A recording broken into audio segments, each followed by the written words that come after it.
ശബരിമല അയ്യപ്പന പൂർണ്ണമായും വിഴുങ്ങാനുള്ള CPM-ന്റെ നീക്കം എന്തോ കോടതി ഇടപെട്ടതിനെ കൊണ്ട് കുറച്ചൊക്കെ തിരിച്ചു കിട്ടിയിട്ടുണ്ട്. വലിയ തരത്തിലുള്ള സ്വർണ്ണക്കൊള്ള നടന്നിരിക്കുകയാണ്. ഇപ്പം 2019 കാലത്തുണ്ടായിരുന്ന ദേവസ്വം ബോർഡ് പ്രസിഡന്റ് ഉൾപ്പെടെയുള്ളവർ, ദേവസ്വം ബോർഡ് അംഗങ്ങൾ ഉൾപ്പെടെയുള്ളവർ പ്രതികളാകും. കേന്ദ്രം കൂടി ഇടപെട്ടു. ED പ്രാഥമിക അന്വേഷണം ആരംഭിച്ചിട്ടുണ്ട് എന്നാണ് മനസ്സിലാക്കാൻ കഴിയുന്നത്. ഈ വിഷയത്തിൽ ശരിക്കും എന്താ സംഭവിച്ചത്? നിതിൻ പറഞ്ഞതുപോലെ എൻ്റെ ഒരു പ്രധാനപ്പെട്ട സംശയം, അയ്യപ്പന്റെ വിഗ്രഹം വളരെ കൃത്യമായി അറിയുന്ന അല്ലെങ്കിൽ നല്ല നിലയ്ക്ക് ഒരു കൃത്യമായ അറിവുള്ള ആരെക്കൊണ്ടെങ്കിലും ഒന്ന് പരിശോധിച്ചു. തീർച്ചയായും. കാരണം അയ്യപ്പന്റെ വിഗ്രഹത്തിന്റെ മുകളിൽ എന്തൊക്കെ ബാക്കിയുണ്ട്, യഥാർത്ഥ അയ്യപ്പ വിഗ്രഹം തന്നെയാണോ അവിടെ ഇരിക്കുന്നത് എന്നുള്ളത് നമുക്ക് അറിയാൻ ഒരു വഴിയുമില്ല. കാരണം വെച്ചാൽ അവിടെ തന്ത്രിക്ക് മാത്രമേ പ്രവേശനമുള്ളൂ, അതിനകത്തേക്ക് വേറെ ആർക്കും പ്രവേശനം ഇല്ലാത്തത് കൊണ്ട് തന്നെ വലിയ പരിമിതിയുണ്ട്. പക്ഷെ അതും പോലും പരിശോധിക്കണമെന്നാണ് ഞാൻ പറയാം. അയ്യപ്പനെ വരെ ഇവർ അടിച്ചു മാറ്റി കൊണ്ടുപോയോ എന്നുള്ള സംശയം എന്തായാലും ആ ഒരു രീതിയിൽ തന്നെ ഉണ്ട്. ഇവിടെ കുറച്ച് ആളുകളെങ്കിലും പ്രതിപക്ഷവും അതുപോലെ തന്നെ കുറച്ച് ആളുകളൊക്കെ ഇല്ലെങ്കിൽ ഈ എന്താകുമായിരുന്നു നമ്മുടെ സ്ഥിതി എന്ന് ഇതിന് ആലോചിച്ചിട്ടുണ്ടോ? ഇവിടെ കോൺഗ്രസ് ഭരിച്ചിട്ടുണ്ട്, ഇവിടെ പല സമയങ്ങളിൽ പല ഭരണങ്ങളും വന്നിട്ടുണ്ട്. പക്ഷേ ഈ ഒരു 10 വർഷത്തിനിടയ്ക്ക് CPM-ന്റെ ഭരണത്തിൽ നമ്മൾ എന്താ കാണുന്നത്? സകലമാണ്, അതായത് സംസ്ഥാനത്തെ മുഴുവൻ ദേവസ്വം ബോർഡ്, ഇപ്പൊ Malabar Devaswom board, Cochin Devaswom board, Thiruvithamkoor Devaswom board, ഈ ദേവസ്വം ബോർഡ് ക്ഷേത്രങ്ങൾക്ക് കീഴിലുള്ള എല്ലാ അമ്പലങ്ങളിലും അടിച്ചുമാറ്റൽ പരിപാടി നടന്നുകൊണ്ടിരിക്കുകയാണ്. നമ്മുടെ കോഴിക്കോട് ബാലുശ്ശേരി കോട്ടയിലെ ക്ഷേത്രവുമായി ബന്ധപ്പെട്ട് അവിടുത്തെ മുൻ എക്സിക്യൂട്ടീവ് ഓഫീസർ വിനോദ് എന്ന് പറയുന്ന ആൾ ഈ ഒരു വിഷയവുമായി ബന്ധപ്പെട്ട് ഇപ്പൊ പ്രതിപട്ടികയിലാണ്. അത് ദേവസ്വം ബോർഡ് ഒരു നടപടിയും എടുക്കുന്നില്ല എന്നുള്ള പുതിയ വാർത്ത വന്നിട്ടുണ്ട്. അതിന് പുറമെ കൊയിലാണ്ടിയിലെ മണക്കുളങ്ങര ക്ഷേത്രത്തിൽ ഇതേപോലെ ആരോപണം വന്നിട്ടുണ്ട്. ഇന്ന് ഏറ്റവും പുതിയ ആരോപണം വന്നത് എവിടെയാണെന്നറിയോ? നമ്മുടെ വള്ളിയങ്കാവ് വയനാട്ടിലാണ്. വയനാട്ടിലെ ഈ വള്ളിയൂർക്കാവ് വളരെ പ്രധാനപ്പെട്ട ക്ഷേത്രമാണ് എന്ന് മാത്രമല്ല, അവിടുത്തെ പൂരമൊക്കെ നമുക്ക് അറിയാം. വള്ളിയൂർക്കാവ് പൂരം എന്ന് പറഞ്ഞാൽ വലിയ പ്രസിദ്ധമാണ്. പഴശ്ശിരാജയുടെ മായി ബന്ധപ്പെട്ട ചരിത്രത്തിൽ അടയാളപ്പെടുത്തിയ ക്ഷേത്രമാണ് വള്ളിയൂർക്കാവ്. അവിടുത്തെ ഈ പറയുന്ന സ്വർണം കാണാനില്ല. അവിടുത്തെ ഇത് അടിച്ചു മാറ്റപ്പെട്ടിരിക്കുന്നു. ഇതുപോലെ നമ്മൾ കൊച്ചിൻ ദേവസ്വം ബോർഡിന്റെ ഉൾപ്പെടെയുള്ള എല്ലാ ക്ഷേത്രങ്ങളിലും ഒരു കൃത്യമായ ഓഡിറ്റിംഗ് നടത്തി കഴിഞ്ഞാൽ നമ്മൾ ഞെട്ടുന്ന വിവരങ്ങളാണ് പുറത്തു വരിക എന്നുള്ള കാര്യത്തിൽ യാതൊരു സംശയവുമില്ല. അമ്പലം വിഴുങ്ങുക, പാവപ്പെട്ട ഭക്തൻ അവനവന്റെ സങ്കടം പറഞ്ഞ് സമർപ്പിക്കുന്ന പൈസ എടുത്ത് അവനവന്റെ കുടുംബത്തിന് വേണ്ടി ഉണ്ടാക്കുന്നത് ഈ CPM-ന്റെ ഭരണം പോലെ LDF-ന്റെ ഭരണം പോലെ മറ്റൊരു ഭരണത്തിൽ നടന്നിട്ടില്ല എന്നുള്ള കാര്യത്തിൽ യാതൊരു സംശയവുമില്ല. പിന്നെ നിതിൻ പറഞ്ഞതുപോലെ ശബരിമലയിൽ ഇപ്പൊ എന്താ യഥാർത്ഥത്തിൽ സംഭവിച്ചത്? ശബരിമലയിൽ അവിടെ ഒരു കേസല്ല. ഇപ്പൊ പല ആളുകളും വിചാരിക്കുന്നത് ശബരിമലയിൽ ഉള്ളത് ഒരു കേസല്ല, 2 കേസല്ല, 3 കേസല്ല, 5, 6 കേസല്ല, 7ഓളം FIR രജിസ്റ്റർ ചെയ്തു എന്നാണ് ഞാൻ മനസ്സിലാക്കുന്നത്. അവിടെ ഈ പറയുന്ന ദ്വാരപാലക ശില്പത്തിലെ സ്വർണം കളവ് പോയത്, അതിലെ പീഠത്തിന് ചാർത്തിയ സ്വർണം കളവ് പോയത്, അതുപോലെ തന്നെ യോഗദണ്ഡ് കളവ് പോയത്, ഈ മേൽക്കൂരയ്ക്ക്, അതായത് മുകളിലത്തെ മേൽക്കൂരയ്ക്കിടെ അടിയിൽ വെച്ചിട്ടുള്ള സ്വർണം ഇളക്കി മാറ്റി കൊണ്ടുപോയി എന്നുള്ള പുതിയ ഇത് വന്നിട്ടുണ്ട്. അതിൽ FIR വന്നിട്ടുണ്ട്. ഇനി ഇതൊന്നും അല്ലാതെ ശബരിമലയിലെ സ്വർണ്ണ കൊടിമരം, ഹൈദരാബാദ് കേന്ദ്രമായിട്ടുള്ള ഒരു കമ്പനി ഒരു സ്വർണ്ണ കൊടിമരം അവിടെ സമർപ്പിച്ചിട്ടുണ്ടായിരുന്നു. അതിൽ ഈ സ്വർണ്ണ ഇലകൾ ഉൾപ്പെടെയുള്ള കാര്യങ്ങളുണ്ട്. ആ 28 സ്വർണ്ണ ഇലകളിൽ ഇപ്പൊ ബാക്കിയുള്ളത് 3 or 4 എണ്ണമാണ്. ആലോചിക്കണം, എത്രമാത്രം ഉളുപ്പില്ലായ്മയാണ് ഇവർ കാണിക്കുന്നത്. എന്നിട്ട് ഇപ്പൊ പറയുന്നത് എന്താണെന്നറിയോ? ഇപ്പം നമ്മൾ വിചാരിക്കുന്നത് ദേവസ്വം ബോർഡ് അറിയില്ല, സർക്കാർ അറിയില്ല, ഞങ്ങൾ ഒന്നുമേ അറിയില്ല. ഇപ്പൊ ഇതിനും ഞാനും കൂടെ ശബരിമലയ്ക്ക് പോവുക. ശബരിമലയ്ക്ക് പോയിട്ട് നമ്മൾ നേരെ ഉള്ളിൽ കയറിയിട്ട് ദ്വാരപാലക ശില്പം, ഇത് നല്ല ശില്പമാണ്, ഇതിനോട് കുറച്ച് ഇളക്കി എടുക്കട്ടെ, ഇനി അല്ലെങ്കിൽ മറ്റേ കൊടിമരം ഇതിനോട് എടുക്കട്ടെ. ദിലീപ് അവിടെ പോയി നിന്ന് കുറച്ചു നേരം പ്രാർത്ഥിച്ചതിന് ഇവിടുത്തെ ഹൈക്കോടതി എന്തൊക്കെയാ പറഞ്ഞത്? VIP ദർശനമാണോ? മറ്റൊരു ആൾക്കാരൊന്ന് പ്രാർത്ഥിച്ചു. ഈ സ്ഥലത്ത് ഇത്രയും കർശനമായിട്ടുള്ള സെക്യൂരിറ്റി ഉള്ള സ്ഥലത്ത് നമ്മൾ ആരെങ്കിലും പോയാൽ നമുക്കിത് നടക്കില്ല. ദേവസ്വം ബോർഡ് ഉദ്യോഗസ്ഥരും അതുപോലെ തന്നെ തന്ത്രിയും അതുപോലെ തന്നെ മന്ത്രിയും അതുപോലെ തന്നെ സർക്കാരും എല്ലാവരും അറിഞ്ഞുകൊണ്ടുള്ള തട്ടിപ്പാണ്. ഇപ്പം ദേവസ്വം ബോർഡിന്റെ പ്രസിഡന്റ് ആയിട്ടുള്ള പത്മകുമാറിനെ പ്രതി ചേർക്കേണ്ടി വന്നിരിക്കുന്നു. നേരത്തെ പ്രസിഡന്റ് അദ്ദേഹത്തെ പ്രതി ചേർക്കേണ്ടി വന്നിരിക്കുന്നു. ഗത്യന്തരമില്ല. ഇപ്പൊ CPM ഇതിൽ നിന്ന് തല ഊരണമെങ്കിൽ ED അന്വേഷണം വരുന്നതിന് മുമ്പ് ഒരു പ്രത്യേക അന്വേഷണ സംഘത്തോട് എത്രയും പെട്ടെന്ന് ഈ കേസ് അന്വേഷിച്ച് കുറച്ച് പ്രതികളെ ചേർത്ത് കൊടുക്കാനാണ് പറഞ്ഞിരിക്കുന്നത്. കാരണം ഇവർക്ക് എങ്ങനെ ഇതിൽ നിന്ന് ഊരാം എന്നുള്ള വഴിയും കൂടി അതിൽ പറഞ്ഞു വെച്ചിട്ടുണ്ട്. ഒരു പക്ഷേ അന്വേഷിച്ചിട്ടുണ്ട്. ഇത് മാത്രമല്ല, വലിയ കൊള്ള പുറത്തു വരും. അതിനു മുമ്പ് വന്നതങ്ങ് ഒതുക്കാനുള്ള ശ്രമം.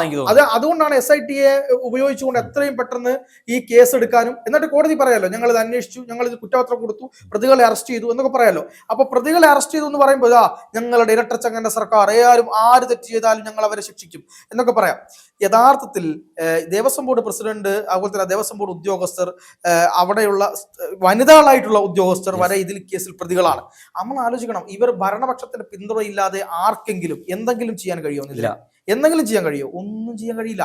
ഇത് ദേവസ്വം ബോർഡ് മുൻ കമ്മീഷണർ ആയിരുന്നുള്ള വാസു പിന്നീട് അദ്ദേഹത്തെ തന്നെ ദേവസ്വം ബോർഡിന്റെ പ്രസിഡന്റ് ആക്കി. ആര്? മെമ്പർ അല്ല, ദേവസ്വം പ്രസിഡന്റ് ആക്കി വാസുവിനെ. എൻ വാസു ആയിരുന്നല്ലോ പിന്നീട് പ്രസിഡന്റ് ആയത്. എന്തുകൊണ്ടാണ് CPM ഇദ്ദേഹത്തെ പിടിച്ച് പ്രസിഡന്റ് ആക്കിയത്? അന്ന് ചെയ്തു കൊടുത്ത ഫേവർ, ആ ഫേവറിന്റെ അറിയാലോ കളവ് എങ്ങനെ ചെയ്യേണ്ടത് കൃത്യമായിട്ട് അറിയാം അദ്ദേഹത്തെ. പിന്നെ പത്മകുമാർ, വാസു, അതുപോലെ തന്നെ മറ്റ് ഗൗരി ശങ്കർ എന്ന് പറയുന്ന ആ ആള്, അദ്ദേഹം ആ പുള്ളി ഉൾപ്പെടെ ഇതിൽ കുറ്റവാളികളാണ്. ഈ കാര്യത്തില് പത്മകുമാറിന്റെ മകന് യോഗദണ്ഡ് ഉൾപ്പെടെയുള്ള രുദ്രാക്ഷം, അതുപോലെ തന്നെ ഈ ശബരിമലയിലെ രുദ്രാക്ഷം ഉണ്ടല്ലോ, ആ രുദ്രാക്ഷം സ്വർണം പൂശിയ രുദ്രാക്ഷം ഉണ്ട്, ഈ അതിന്റെ ചെയിന് സ്വർണം പൂശിയിട്ടുണ്ട്. അതുൾപ്പെടെ മെയിൻറ്റെയിൻ ചെയ്യാൻ വേണ്ടിയിട്ട് കൊടുത്തത് എവിടെയാണ്? ഈ പറയുന്ന പത്മകുമാറിന്റെ മകന്റെ കമ്പനിക്കാണ്. ഇത് ഹൈക്കോടതി ഇടപെട്ടത് കൊണ്ട് മാത്രമാണ് ഇതിപ്പോ പുറത്തു വന്നത്. ഇപ്പൊ പറയുന്നുണ്ടല്ലോ, ഈ സർക്കാരിന്റെ ഏതെങ്കിലും അന്വേഷണ ഏജൻസി കണ്ടെത്തിയതോ അല്ലെങ്കിൽ ഈ സർക്കാരുമായി ബന്ധപ്പെട്ട ഏതെങ്കിലും ഒരു ദേവസ്വം മന്ത്രിക്ക് തോന്നിയ സംശയത്തിന്റെ പുറത്തോ അല്ലല്ലോ ഇത് പുറത്തു വന്നത്.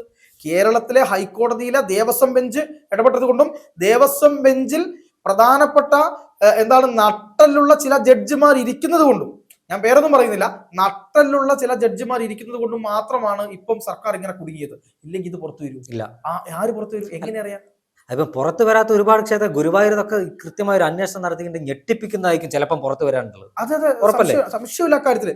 പിന്നെ മുൻ ദേവസ്വം ബോർഡിലെ എക്സിക്യൂട്ടീവ് ഓഫീസറായിട്ടുള്ള ഒരു വ്യക്തി അദ്ദേഹം പറഞ്ഞത്, ശബരിമലയിൽ വരുന്ന നടവരവുണ്ടല്ലോ, ശബരിമലയിൽ വരുന്ന നടവരവിന് ഒരു കണക്കുമില്ല.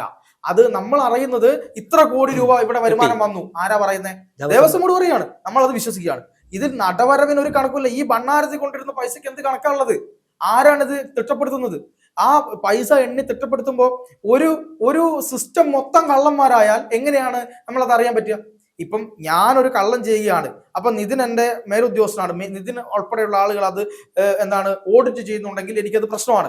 പക്ഷെ ഓഡിറ്ററും ചെക്കറും ഈ പൈസ എടുക്കുന്ന ആളും ദേവസ്വം ബോർഡ് പ്രസിഡന്റും മന്ത്രിയും തന്ത്രിയും എല്ലാം കള്ളന്മാരാണ്. എല്ലാവർക്കും വീതം വെച്ച് പോയാൽ പോരെ? അതെല്ലാവരും അതാണ് ഇവിടെ നടന്നത്.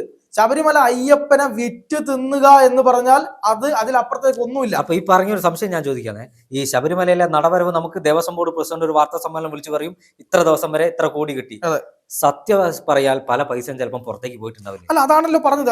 അത് ഈ പറയുന്ന കഴിഞ്ഞ ദിവസം ദേവസ്വം മുൻ എക്സിക്യൂട്ടീവ് ഓഫീസർ അദ്ദേഹം കൃത്യമായ കാര്യം പറഞ്ഞു. അദ്ദേഹം അവിടെ ജോലി ചെയ്ത എക്സിക്യൂട്ടീവ് ഓഫീസറായിട്ട് ജോലി ചെയ്ത മനുഷ്യനാണ്. അതുപോലെ തന്നെ മുൻ ദേവസ്വം ബോർഡ് ഡെപ്യൂട്ടി കമ്മീഷണർ അദ്ദേഹവും പറഞ്ഞു, അവിടെ നടക്കുന്നത് നമ്മളൊന്നും പുറത്തറിയാത്ത പല കാര്യങ്ങളും ഉണ്ട്. നടവരവ് യഥാർത്ഥ നടവരവല്ല അവിടെ കാണിക്കുന്നത്, തട്ടിപ്പ് നടത്തുന്നുണ്ട്. ഇപ്പോ ഒരുപാട് ലക്ഷക്കണക്കിന് രൂപയുടെ അല്ല കോടിക്കണക്കിന് രൂപയുടെ വരുമാനം അവിടെ വരുന്നുണ്ട്. ഇതിൽ 2 കോടി രൂപ മാറ്റിയാലോ, അല്ലെങ്കിൽ 10 കോടി രൂപ മാറ്റിയാൽ പോരെ? 50 കോടി രൂപ വരുമാനം വന്നു. ഇതിൽ 10 കോടി മാറ്റി വെച്ച് 40 കോടി കാണിച്ചാൽ പോരെ? ഈ 10 കോടി രൂപയിൽ എത്ര ആളുകൾക്ക് വീതം വെക്കാനുണ്ടാവും? ഈ 10 കോടി രൂപ മാത്രം എടുത്ത് മാറ്റി വെച്ചാൽ എത്ര ആളുകൾക്ക് അത് വീതം വെക്കാനുള്ള പൈസ ഉണ്ടാവും? ആലോചിച്ചാൽ പോരെ? തീർച്ചയായും. അത് അങ്ങനെ ഓരോ സമയത്തും കിട്ടുന്ന പണം ആലോചിച്ച് നോക്കിയേ.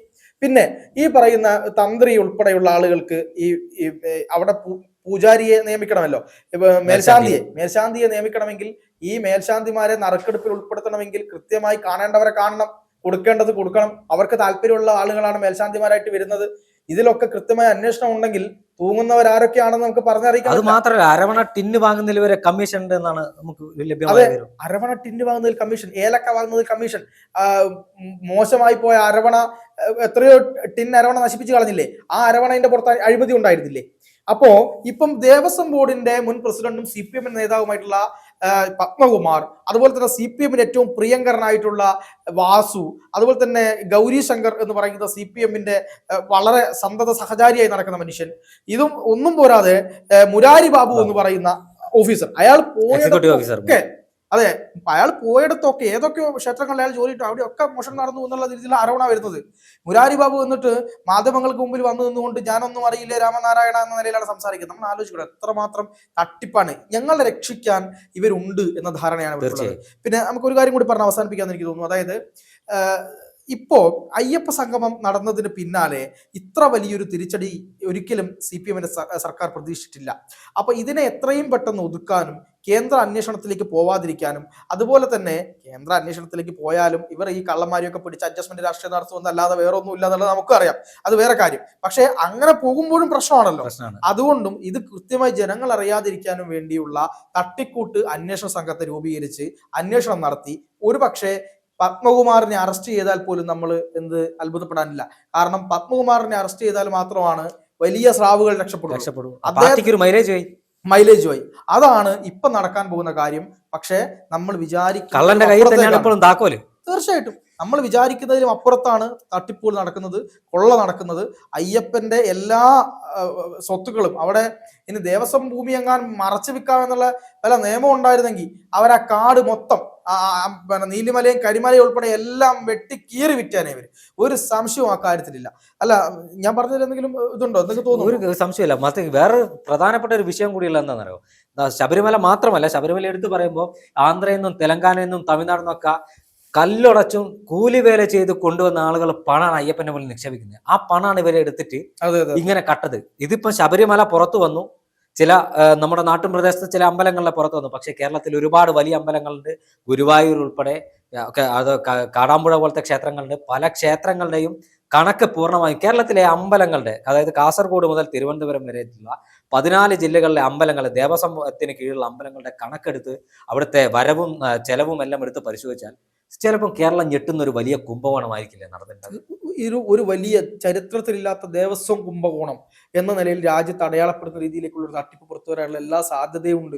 പക്ഷെ അതിന് ആരും തയ്യാറാകുന്നില്ല. കേന്ദ്രം ഭരിക്കുന്ന സർക്കാരും തയ്യാറാവുന്നില്ല, കേരളത്തിലെ സർക്കാരും തയ്യാറാവുന്നില്ല എന്നുള്ളതാണ് അതിൽ ഏറ്റവും വലിയ കാര്യം. ഏതെങ്കിലും ഒരാൾ കോടതി പോകും ഞാൻ പ്രതീക്ഷിക്കുന്നത്. അങ്ങനെ കോടതി പോയാൽ ഒരു പക്ഷേ അത് കേരളത്തിന് ഇന്ത്യയിലെ ഏറ്റവും വലിയ അഴിമതിയായിരിക്കും. അല്ല, അത് മാത്രം കണ്ടു കാര്യം. കാരണം വെച്ചാൽ കോടതിയുടെ നേതൃത്വത്തിൽ ഓഡിറ്റിംഗ് നടത്തണം. അതായത് ഇവരെ കൊണ്ട് ഓഡിറ്റിംഗ് നടത്തിച്ചൊരു കാര്യമില്ല. കാരണം ഇവരെ കണക്ക് അത് കോടതിയുടെ നേതൃത്വത്തിൽ സ്പെഷ്യലായിട്ട് അമിക്കസ് ക്യൂറി ഉൾപ്പെടെയുള്ള ആളുകളെ വെച്ചുകൊണ്ട്, പ്രത്യേക സംഘത്തെ വെച്ചുകൊണ്ട് കോടതി ഒരുപക്ഷെ ഓഡിറ്റിംഗ് നടത്തുകയാണെങ്കിൽ നമ്മൾ വിചാരിക്കുന്നതിനൊക്കെ അപ്പുറത്തുള്ള കുംഭകോണം പുറത്തു വരുന്നുള്ള കാര്യത്തിൽ യാതൊരു സംശയമില്ല.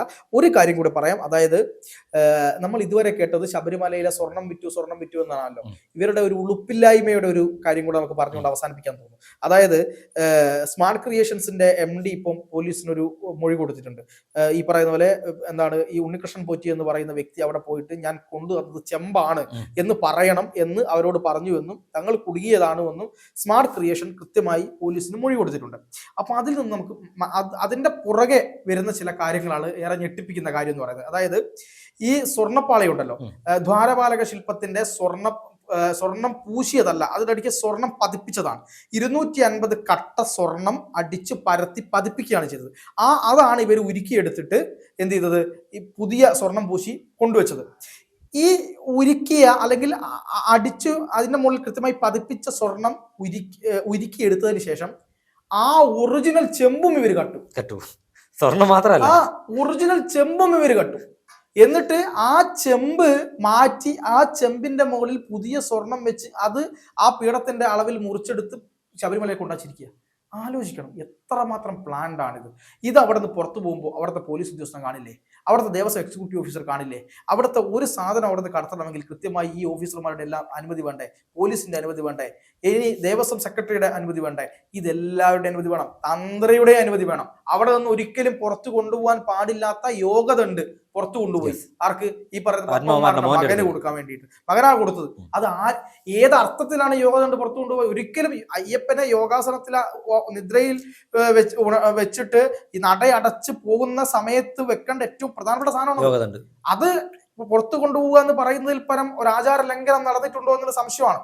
അതുപോലും ഇവർ എന്ത് ചെയ്തു, കടത്തി എന്ന് പറയുമ്പോൾ എത്രമാത്രം ഭീകരമാണ് ശബരിമലയിൽ നടന്നത്. അതിനെ ഷാഫിയുടെ ഷോ എന്നൊന്നും പറഞ്ഞുകൊണ്ട് അതിനെ ഒന്നും അങ്ങ് ഇല്ലാതാക്കി കളയാമെന്ന് CPM വിചാരിക്കുന്നുണ്ടെങ്കിൽ അത് വെറുതെയാണ് എന്നുള്ള കാര്യത്തിൽ യാതൊരു സംശയവുമില്ല. തീർച്ചയായും കൃത്യമായ അന്വേഷണം നടക്കുകയാണെങ്കിൽ കേരളം കണ്ട ഏറ്റവും വലിയ കുംഭകോണം പുറത്തു വരും. അത് മാത്രമല്ല, അയ്യപ്പന്റെ മുതൽ കെട്ട ആളുകളൊക്കെ ജയിലിൽ പോകുന്നുള്ള കാര്യത്തിൽ സംശയമില്ല. പക്ഷെ അന്വേഷണം കൃത്യമായി നടക്കും.